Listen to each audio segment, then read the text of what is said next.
Sri Lanka'ya gelin. Gelin, evet. Yolunuz Sri Lanka'ya düşerse mutlaka bir tane tren rotası bulup yapın dostlar. Tuktukçu abi çağırdı. Koş koş dedi, tren geliyor dedi. Ben de koşarak aşağı indim. O çıktığım yokuşu tekrardan indim. Sri Lanka'nın belki de en meşhur yemeği olan kottu'yu deneyeceğim. Şöyle sizlere göstereyim. Güzel ya, buranın insanları çok tatlı. Thank you abi. Thank you so much. Hazreti Adem'in yeryüzünde ilk kez oraya ayak bastığını düşünüyorlar. Yani ilk ayak izi orada. Buranın en kaliteli çayını aldım. En pahalı çayını aldım. Şöyle bir demlikte geldi. Para gidiyor. Evet, masraflı. Çay 600 metre ile 2000 metre rakım arasında yetişiyormuş arkadaşlar. Bir de şöyle bir şey okudum ama bir önceki manzara izleme noktasına kadar rahatlıkla gelebilir çocuklar da. Yani buraya kadar gelip de bunu kaçırmak istemez insan, hele böyle birkaç dakikayla. Her seyahat dört dörtlük olmuyor. İlla sorunlar çıkabiliyor. Ama her şeyin çözümü var. Bunları çözüm bulmayı öğreniyorsun. O da seni bir şekilde geliştiriyor. Türkiye'nin lider su arıtma markası Aura Sebilon Unique sunar. Sri Lanka'dan güzel bir sabahtan herkese günaydınlar, selamlar dostlar. Nasılsınız? Umarım iyisinizdir, keyfiniz ve sağlığınız yerindedir. Biliyorsunuz Sri Lanka'da çok meşhur bir tren rotası var. Dünyanın en güzel tren rotalarından biri olarak geçiyor. Kendi elle arasındaki tren rotası. Ben de Sri Lanka'ya gelmişken bu rotayı yapmak istedim ama ne yazık ki geçtiğimiz aylarda Sri Lanka'da yaşanan sel felaketi yüzünden rotanın belli başlı noktaları hasar almış. Şu an o hasar alan yerleri onarmaya çalışıyorlar. Kendiye gittiğimde şu an bu rotayı yapamayacağımı ve kaç ay bu onarımın süreceğini bilmediklerini söylediler. Ben de o günden itibaren araştırmaya başladım. Belki belli başlı noktalar hala açıktır ve ben de o noktaları yakalayabilirim diye düşündüm. Biliyorsunuz bir önceki videoda Nuwara Eliya isminde bir yere gelmiştik. Orada sordum, soruşturdum. Ambavele tren istasyonu açık, Ella'ya kadar gidiyor dediler. Ben de Ambavele köyüne hemen ertesi sabah atladım. Geldim arkadaşlar. Şu an Ambavele köyündeyiz. Burası bir dağ köyü. Tren rotasına dahil sanırım burası. Şimdi ileride bilet ofisi var. 9.30'da kalkacakmış tren.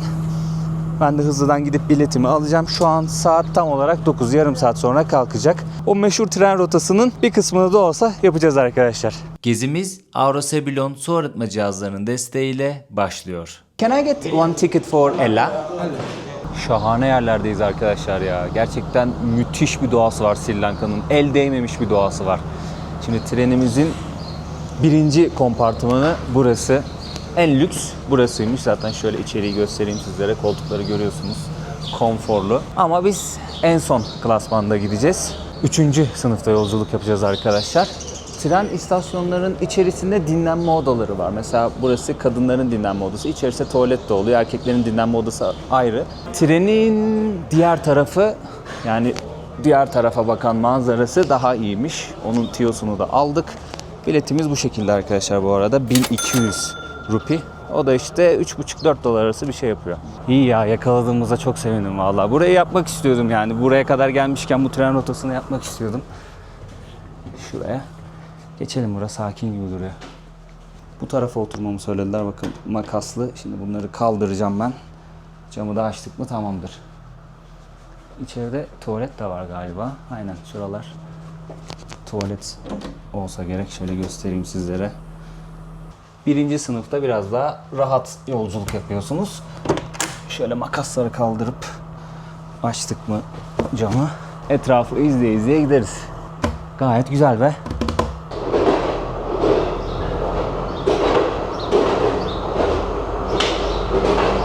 Yolculuğumuz başladı arkadaşlar. Güzel manzaralar eşliğinde çok güzel bir 2 saat geçireceğim ben. Bu 2 saatin en güzel anlarını da sizlerle paylaşmak istiyorum. Hadi bakalım.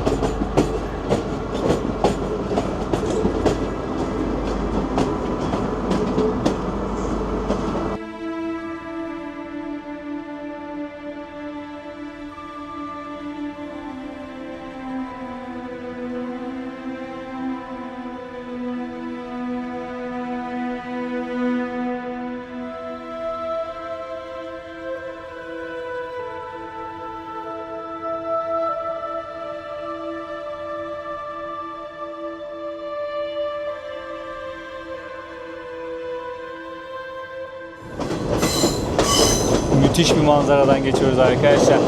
Sri Tren biraz önce durdu burada. Fotoğraf çekildi insanlar. Böyle bir 1-1,5 dakika kadar duruyor. İnsanlar fotoğraf çekiliyor. Bu arada çay bahçelerini görüyorsunuz. Çok tatlı manzaralar izleyerek gidiyoruz ya. Bu arada bu tren rotalarını, bütün tren ağını İngilizler buraya geldiklerinde kurmuşlar arkadaşlar. Buradaki halka yararlı olsun diye değil, kendi lojistiğini sağlayabilsinler, rahatlıkla sağlayabilsinler. Ülkeyi daha rahat sömürüp kaynakları istedikleri yere taşıyabilsinler diye kurmuş. Abimiz bilet kontrolüne geldi. How are you? That's it. You are. This? Okay. No, no problem. No problem, thank you. Ben Okay, son şeyde vagonda gitmem gerekiyormuş da sıkıntı yok diyor. Ben 3 yazınca buraya girdim. Güzel ya, buranın Thank you. insanları çok tatlı. Thank you abi, thank you so much. Buranın insanları harbiden çok tatlı ya.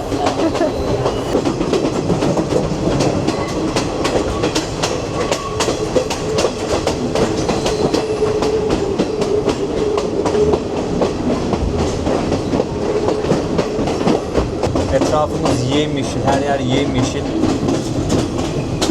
Çay bahçelerinin yanından manzarayı izleye izleye gidiyoruz arkadaşlar.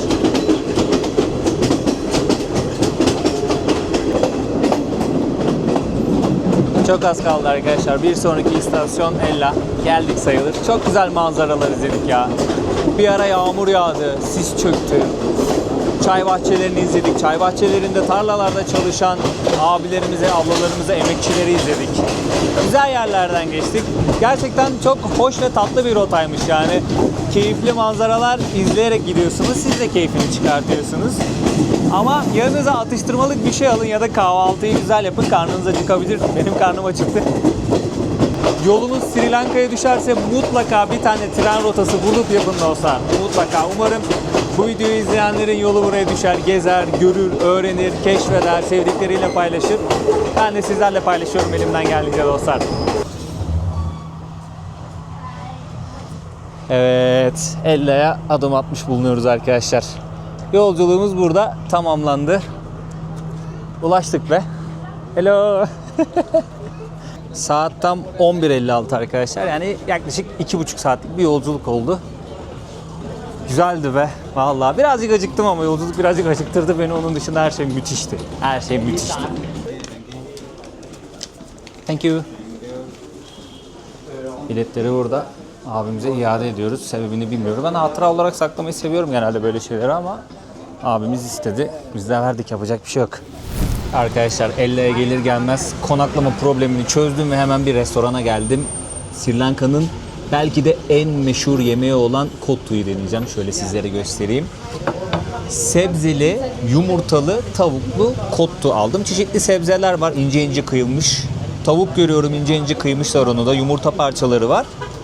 Kottu dediğimde şu. Aslında ekmek. Şöyle kameraya yaklaştırayım iyice ama netlemedi. Ekmek parçası. Bunu da ince ince kıymışlar arkadaşlar. Hepsini böyle harmanlıyorlar. Buranın yerel lezzeti. Şöyle hemen bir tadına bakacağım. Çocuktan rica ettim. Dedim lütfen acı olmasın. Acı koymayın. Başarılı. Acısız yemek olunca tadını alıyorsunuz ya. Harbiden tadını alıyorsunuz. Çok az baharatlı. Tuzu gayet yerinde. Hafif böyle bir tatlımsı sos geliyor ama çok hafif yani. Çok hafif. Onun ne olduğunu tam olarak bilmiyorum. Ama rahatsız etmiyor. Doyurucu bir tabak bu arada. Bunun fiyatı ne kadardı hemen söyleyeyim sizlere. 1480 rupiye arkadaşlar. O da işte 200 lira civarı bir şey yapıyor olması lazım. Aşağı yukarı 4,5 dolar civarı bir şey. Çeşitli içecekler, yemekler ve tatlılar var arkadaşlar. Menü şöyle arkalı önlü. Ben fotoğrafını koyacağım. Rupiye olarak yazıyor. Siz dolara ya da Türk lirasına çevirirsiniz. Kuru da hemen aşağı sabitliyorum. Bugünün kuruyla. Siz çevirirsiniz arkadaşlar. Farklı farklı meyve smoothie'leri var. Bir sürü bir şeyler var işte. Siz bakarsınız. Buraya gelecek olanlar için fiyat listesi. Afiyet olsun bana.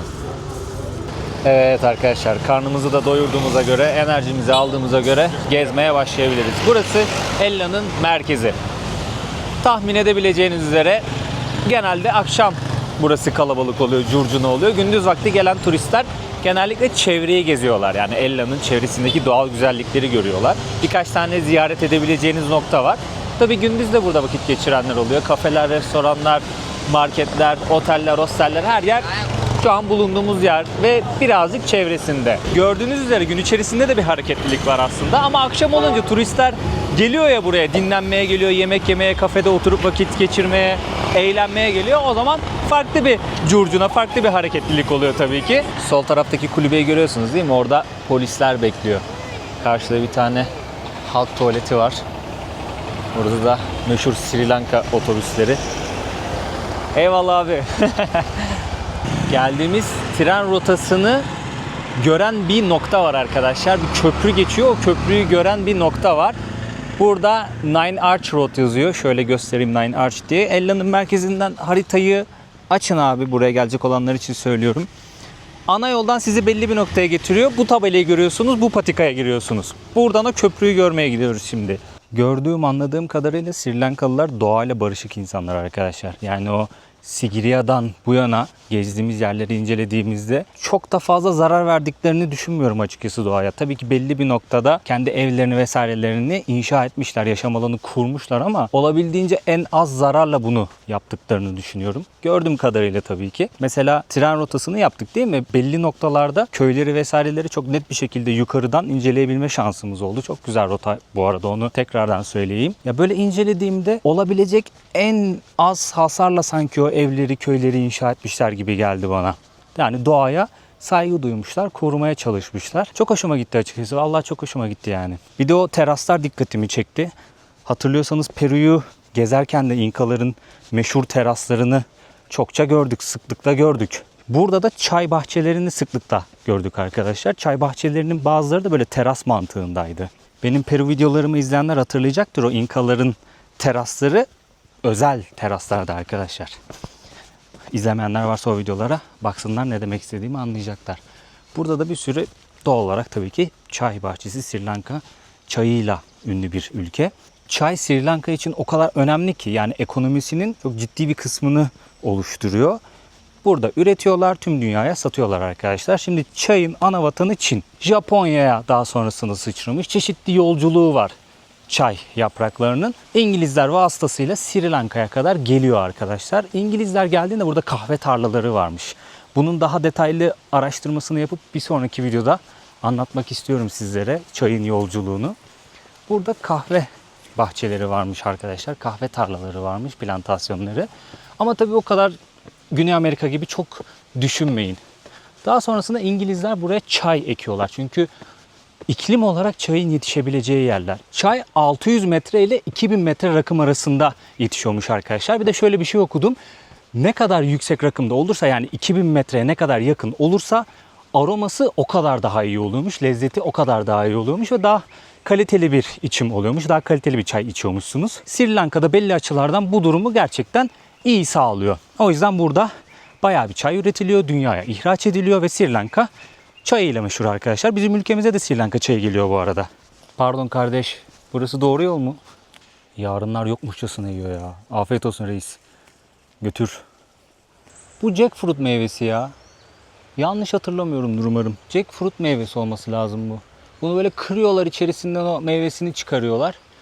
Çok lezzetli. Böyle jelibona benziyor birazcık tadı. Çok lezzetli bir meyve. Manzara izleme noktasına geldik arkadaşlar. Burada trenin geçiş saatlerini yazmışlar. Şöyle göstereyim. Biz 3.30'daki treni yakalayacağız burada. Şanslıyız. Yani belli başlı manzara izleme noktaları var. Tren rotasını gördüğünüz, köprüyü gördüğünüz noktalar var. Hangisini tercih ederseniz artık. Ben size bu açıyı göstermiş olayım. Saat 3.40 arkadaşlar. Gelen giden bir tren yok. Şansımız artık. Bekleyeceğim biraz daha. Tren gelirse görmüş oluruz. Gelmezse de bu güzel köprüyü ve manzarayı görmüş oluruz. Tren geliyor arkadaşlar. Vallahi şansa yakaladım ya. Tam buradan yukarı çıktım, gidiyordum. Diğer ziyaret edeceğim yere doğru gidiyordum. Tuktukçu abi çağırdı. Koş koş dedi, tren geliyor dedi. Ben de koşarak aşağı indim. O çıktığım yokuşu tekrardan indim. Şimdi geliyor tren arkadaşlar. Eğer ilk başta durduğumuz noktada olsaydık tam karşımızdan gelecekti tren. Şu an ters açıdan izliyoruz.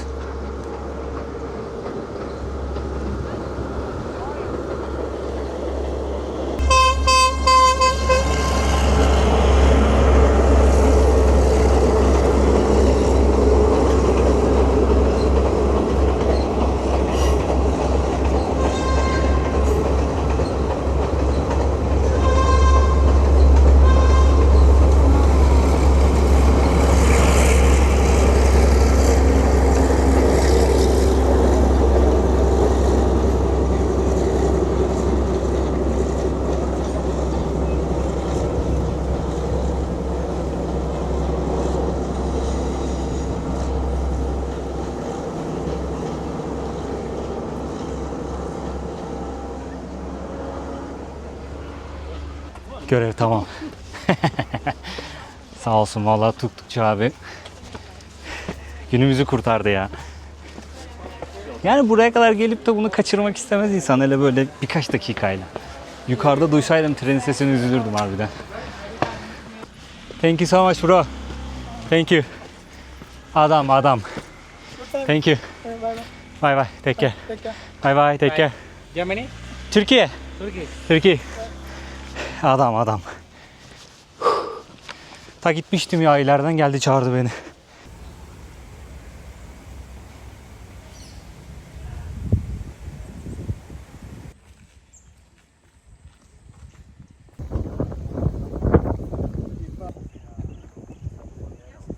Yine şahane bir yere geldik arkadaşlar. Etrafımızı göstereyim şöyle. Zaten çok güzel bir manzara izleme noktasına doğru gidiyoruz. Eminim çok daha iyi manzara göreceğiz. Sağımız solumuz çay. Çaylar. Şuradan 3-5 yaprak alıp akşam şey mi yapsam ya? Suyun içine katıp, öyle olmuyor tabii ki. Bu belli bir süreçten geçiyor. İçilecek kıvamı öyle geliyor diye biliyorum. Her yaştan insanın rahatlıkla yürüyebileceği bir manzara izleme noktası arkadaşlar. Aha da bu ufak kardeşimiz de manzara izleme noktasına çıkmış. Çay bahçelerinin arasında dediğim gibi yürüyerek çıkıyorsunuz. Çok zorlamıyor yani, 1200 metrelere falan çıkıyorsunuz. Sri Lanka'da kutsal sayılan bir tane dağ var. Adams Peak isminde. Şimdi orada ayak izine benzeyen bir tane iz varmış. Ben oraya gitmedim. Oraya benzetildiği için Little Adams Peak demişler buraya. Öteki dağa Adams Peak demelerinin sebebi şu. Müslümanlar Hazreti Adem'in yeryüzünde ilk kez oraya ayak bastığını düşünüyorlar. Yani ilk ayak izi orada. O yüzden onlar orayı benimsiyor. Bunun dışında Budistler Buda'nın ayak izi olduğunu söylüyorlar. Hindular da Shiva'nın ayak izi olduğunu söylüyorlar, iddia ediyorlar ve hepsi kutsal sayıyor. Tamamen benzerlikten kaynaklı olarak böyle bir isim vermişler. Orası tam olarak nerede? Colombo'ya 70 kilometre bir noktadaydı ama çok hatırlayamıyorum şimdi, konum olarak haritada kafamda canlandıramadım. Buraya geldik. Biz Little'ını ziyaret edelim. Arkadaşlar bu tepeye yürürken iki tane arkadaşımızla tanıştık. Ece ve Ekin.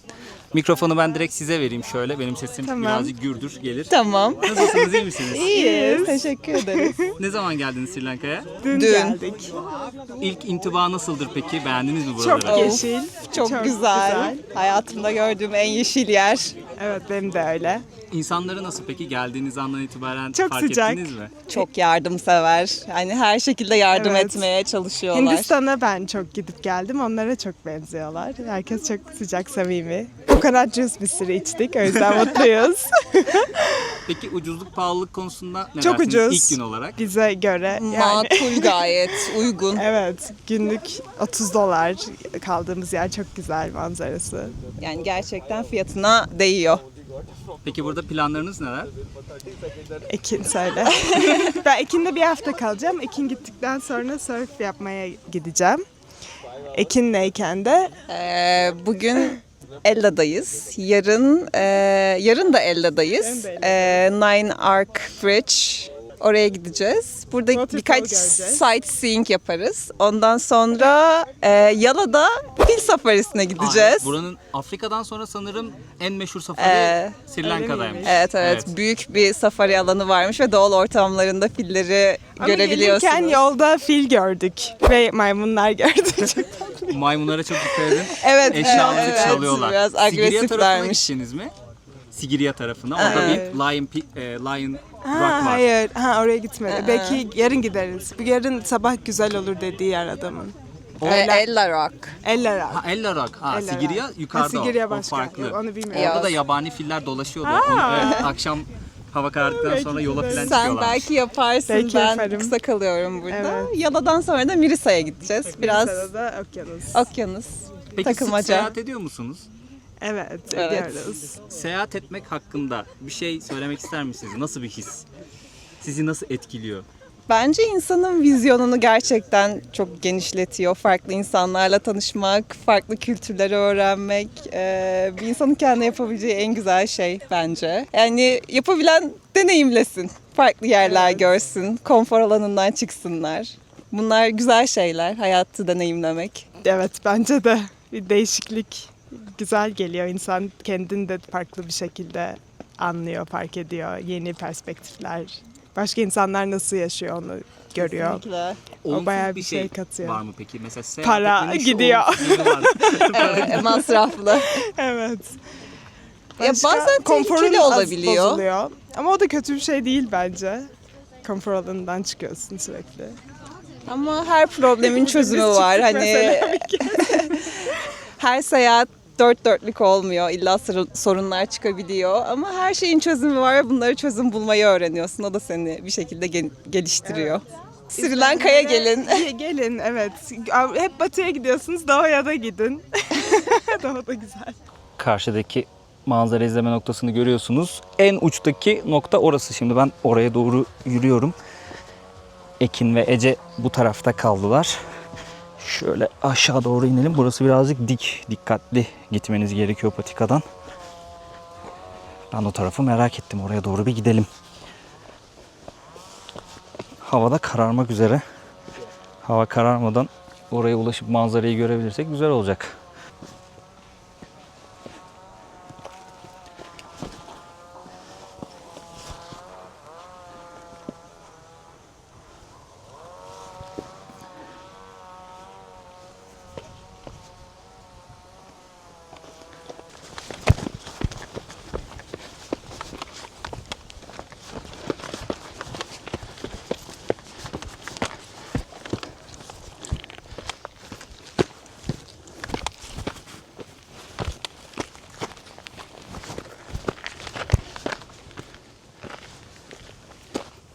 Little Adams Peak'in en ucuna varmış bulunuyoruz arkadaşlar. Buraya çocukların gelmemesi daha mantıklı olur. Yani ortadaki yol birazcık sıkıntı. Ama bir önceki manzara izleme noktasına kadar rahatlıkla gelebilir çocuklar da. Şöyle sizlere manzaramı göstermek istiyorum. Nasıl? Benziyor mu Karadeniz'e? Siz söyleyin dostlar. Her yeşil yeri Karadeniz'e benzetiriz ya. Çok iyi be. Şuradaydık. Aşağı indik. Yukarı çıktık. Buraya geldik arkadaşlar. Manzara şahane valla. Dağda gidiyor aslında ya. Şu uca kadar gidebilirmişiz. Bir baksak mı oraya? Burası daha yüksek aslında. Orası daha iyi görüntüye sahip. Orası aşağı vadiyi görüyor. Çok dik bir iniş var.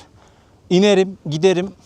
Ama geri çıkması birazcık yorar, sıkıntı olur diye düşünüyorum. Zaten gün battı sayılır. Gün ışığını çok kaçırmadan manzarayı izleyelim bence ya. Burası gayet güzel. Şu manzaraya hayran olmamak elde değil. Bulutlar da ufaktan geliyor bu arada. Yağmur da yağabilir belki çünkü sabah tren rotasının belli noktalarında yağış vardı. Kara bulutları görüyoruz. Sis de çöküyor ufaktan. Günün son ışıkları karşı tarafta. Elle arkadaşlar. Böyle bir yer. Buraya dolu dolu bir gün de ayırabilirsiniz. Gelecek olanlara ufak bir tavsiye olsun. 2 gün ayırırsanız rahat rahat gezersiniz. Keyfini çıkarırsınız bu sakinliğin, güzelliğin. Harbiden doğal güzellik. Yani şimdi Karadeniz'e imkanı olanın gitmesi lazım. Ülkemizdeki herkesin doğal güzelliklerimizi, yaşadığımız toprakları görüp keşfetmek, öğrenmek lazım. Bu zaten tartışılmaz bir şey bence. Ama bunun dışında ben herkesin gelip en azından merak ettiği yerleri, Sri Lanka'yı merak edersin etmezsin orasını bilemem. Merak ettiği yeri gidip görmesini, öğrenmesini çok isterim, gezmesini. Böylelikle farklı bir şeyler katacaktır kendine. Arkadaşlarımız da aslında bunu söyledi. Seyahat etmenin olumlu yönlerini o yüzden sordum. Olumsuz yönlerini de sormak istedim. Çünkü hani hep güzelliklerden bahsediyor gibi olmayalım. Bu işin güzel yanı olduğu gibi kötü yanı da, olumsuz yanı da oluyor yani.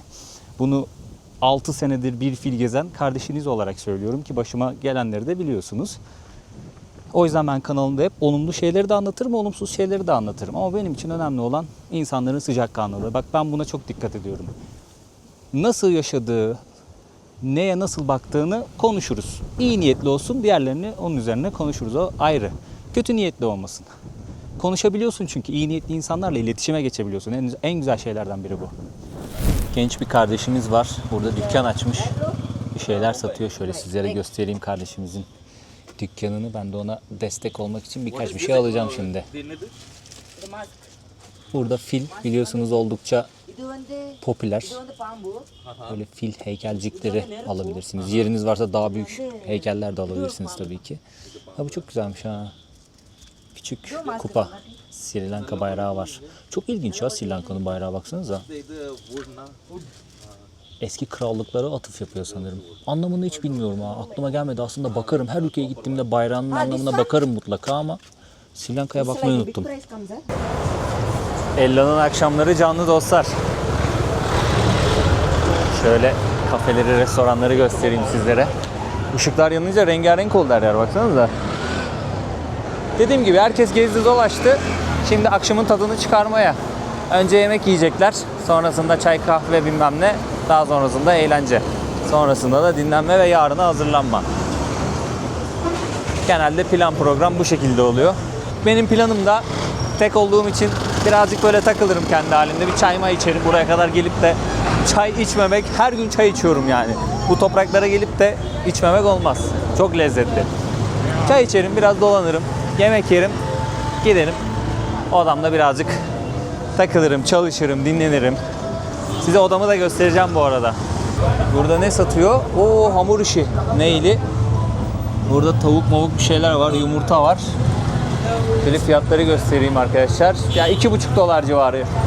2-2,5 dolar civarı. Roti dediği de işte böyle hamur işi. Bir tane yiyelim ya. Tadına bakalım.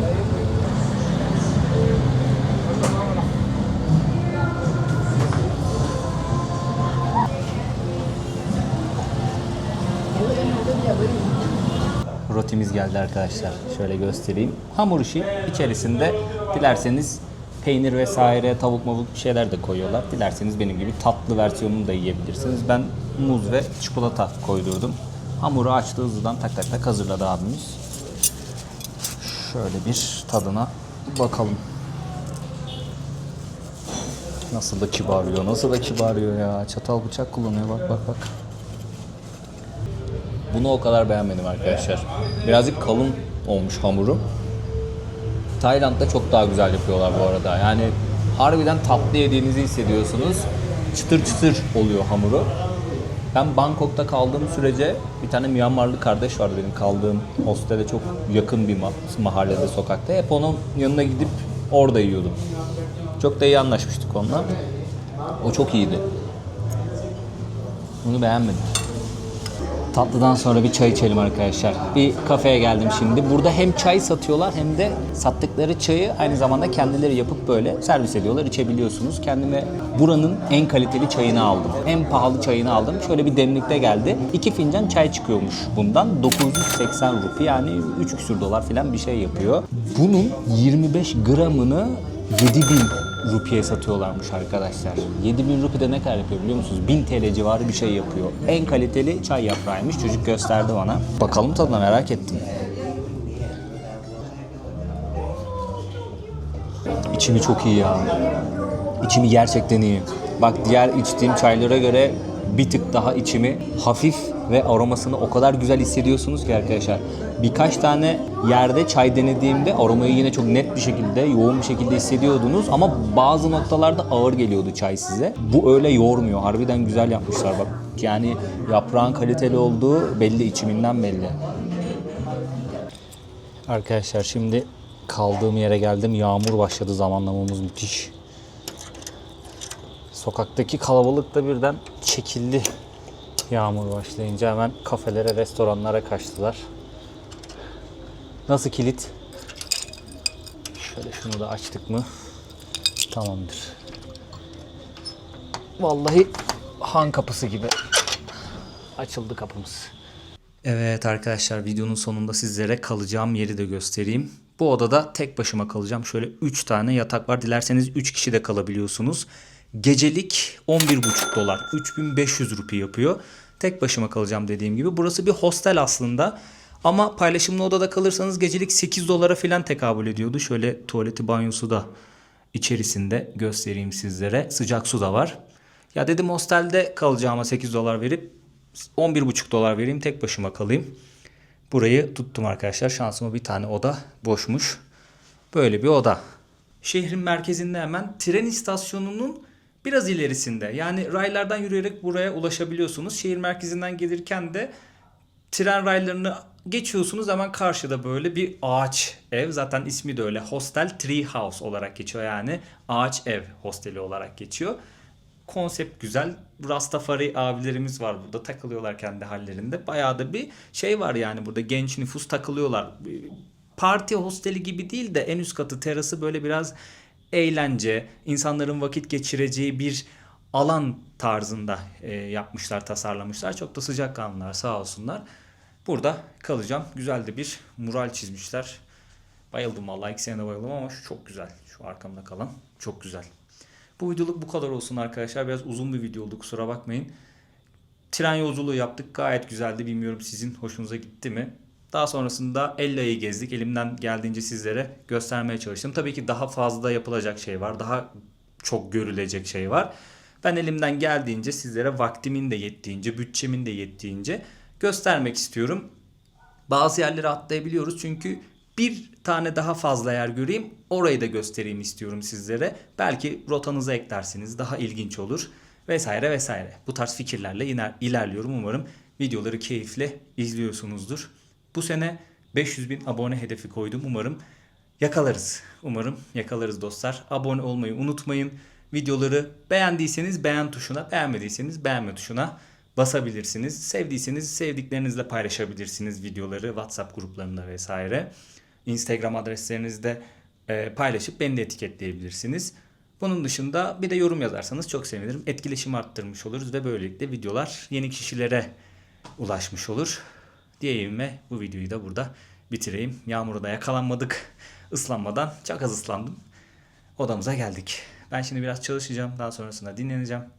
Videoları sizlere yetiştirmeye çalışıyorum. Kendinize çok iyi bakın diyorum. Görüşmek üzere. Türkiye'nin lider su arıtma markası Aura Sebilon Unique sundu.